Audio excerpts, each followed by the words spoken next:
Assalamualaikum warahmatullahi wabarakatuh. Alhamdulillah wa syukrulillah wa sallallahu ala sayyidina Muhammadin wa ala nabiyya ba'dah wa ba'd.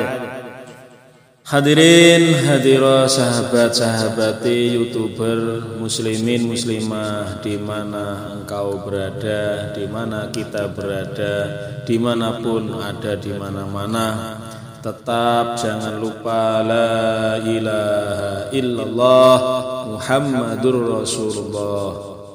Hadirin hadirah yang berbahagia, mudah-mudahan dengan kalimah-kalimah tadi mempertemukan kita di hadapan Allah dengan keadaan Allah ridho, artinya husnul khotimah. Amin Allahumma amin ya rabbal alamin. Hadirin hadirah sahabat-sahabati YouTuber yang berbahagia, di sini saya akan tidak menyebutkan satu persatu daripada tokoh-tokoh al-kisah. Yang jelas kalau ahli sufi, ahli tasawuf itu akan mengenal ternyata ini itu akan tidak asing lagi. Tapi untuk kita semua dalam masa tolab, masa salik mencari kebenaran, yang penting hakikat daripada kisah ini bisa diambil. Sahabat-sahabat yang berbahagia, suatu ketika ada seorang yang memang pegulat kelas luar biasa, artinya pada masanya belum terkalahkan.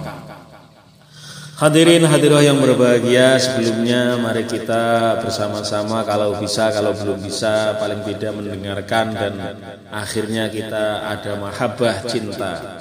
Rabbi fanfa'na bi barakatihim wahdinal husna bi hurmatihim wa amitna fi tariqatihim wa mu'afati minal fitani. Shallallahu ala sayyidina Muhammad. Oke, sahabat-sahabati, kita lanjut kisah ini.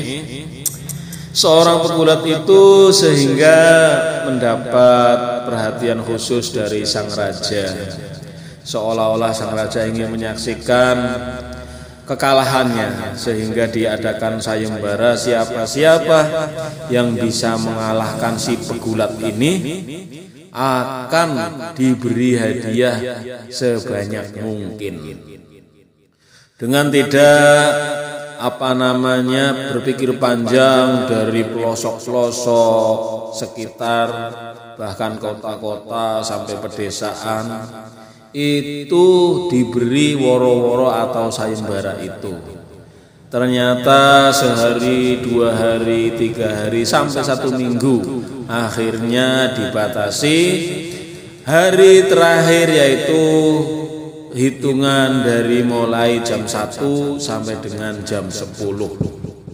Artinya jam 1 sampai dengan jam 10 itu 10 jam dari mulai pagi sampai dengan siang. Begitu waktu terus berjalan,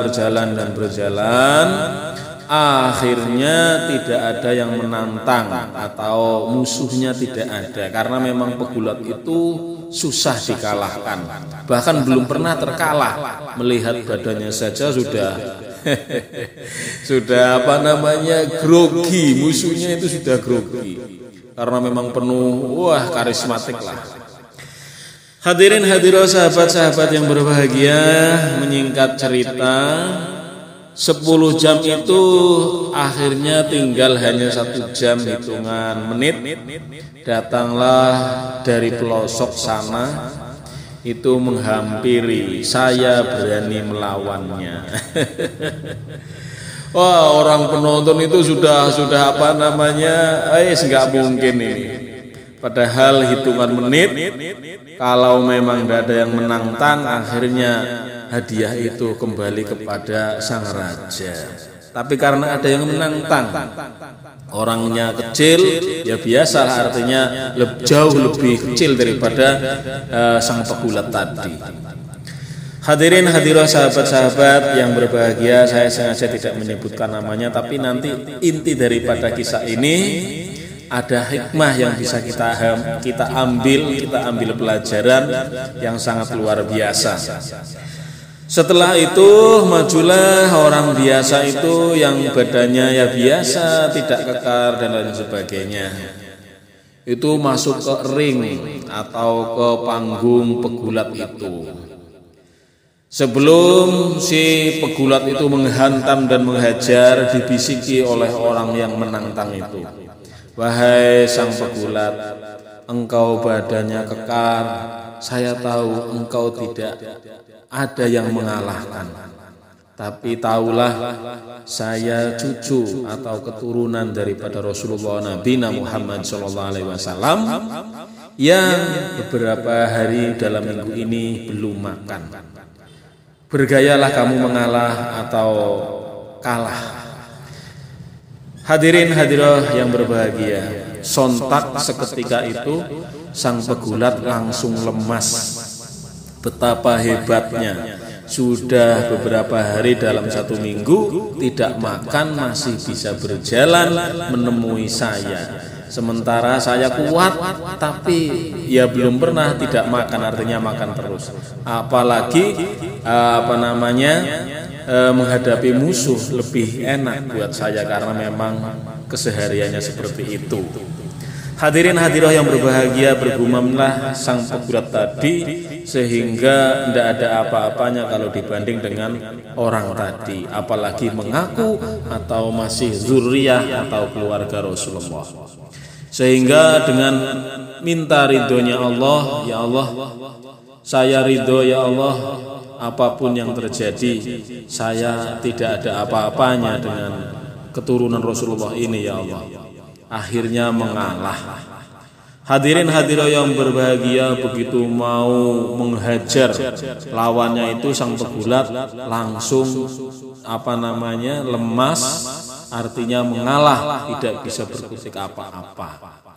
Dan hadiah itu akhirnya diberikan oleh sang raja untuk yang menantang sang pegulat itu. Hadirin hadirat yang berbahagia, singkat kisah, pada malam hari sang pegulat itu mimpi Rasulullah Nabi Muhammad SAW dan dikatakan, "Wahai sang pegulat, engkau sekarang bukan sang pegulat lagi, tapi engkau diangkat derajatnya oleh Allah Subhanahu wa Ta'ala menjadi daripada tawasul atau lantaran-lantaran orang bisa mencapai hakikat yang hakiki di jalannya Allah atau ahli torekoh."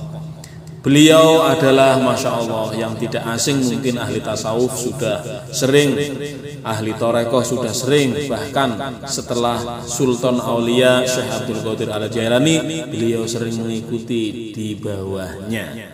Sering disebut untuk dibacakan Fatihah untuk menembus daripada sir-sir Allah.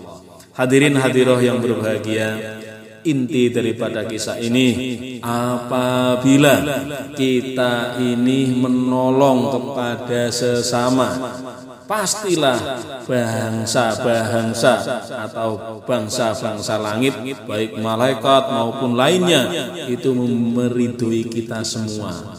Itu bukan apa-apa, apalagi kita membantu kepada zuriyah Rasulullah, keluarga Rasulullah. Maka itu jauh lebih baik, hadirin hadirah yang berbahagia. Mudah-mudahan sedikit kisah daripada yang saya sampaikan tidak mengurangi daripada nilai-nilai ibadah kita, sehingga betul-betul apa yang dikatakan atau yang difirmankan oleh Allah, "Wa ma khalaqtul jinna wal insa illa liya'budun", artinya kita dinilai sebagai ibadah dan akhir daripada hidup husnul khotimah. Amin Allahumma amin ya rabbal alamin. Rabbi fa'na bi barakatihim wahdinal husna bihurmatihim wa amitna fi tariqatihim wa mu'afatim minal fitani. Ihdinas siratal mustaqim. Summa salamu alaikum warahmatullahi wabarakatuh. Afwan katsir.